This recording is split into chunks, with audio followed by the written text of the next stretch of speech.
పోతున్న కొడుకు దగ్గరకొచ్చిందామ.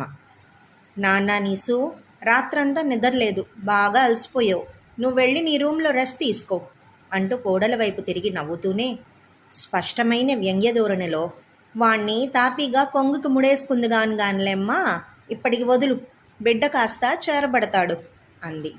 చుట్టూ ఉన్న వాళ్ళంతా కాస్తలో కాస్త ఆశ్చర్యపోయారు ఆమె ధోరణికి. ఒక ఆవిడ చొరవగా ముందుకొస్తూ, వెళతాళ్లే, ముందు ఇద్దరినీ కలిసి కాస్త కాఫీ తాగని అంది.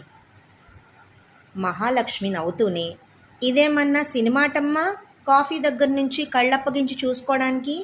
పుస్తె ముడేయించుకొని వచ్చింది, అదెక్కడికి పోతుంది, వాడెక్కడికి పోతాడు అంటూ మళ్ళీ కొడుకు వైపు తిరిగి, వీళ్ల మాటలకేం గాని నువ్వు వెళ్ళరా అంది గట్టిగా.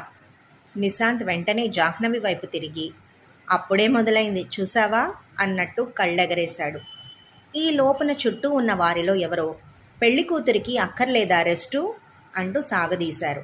మహాలక్ష్మి చివ్వున అటు తిరిగింది.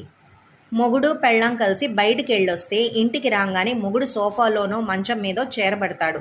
పెళ్ళాం వంటింట్లోకి వెళ్ళి టీయో టిఫినో రెడీ చేసి పట్టుకొస్తుంది. ఆడదానికి మొగాడికి సాపత్యమేమిటే?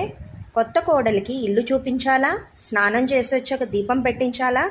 అవేమీ చేయకపోతే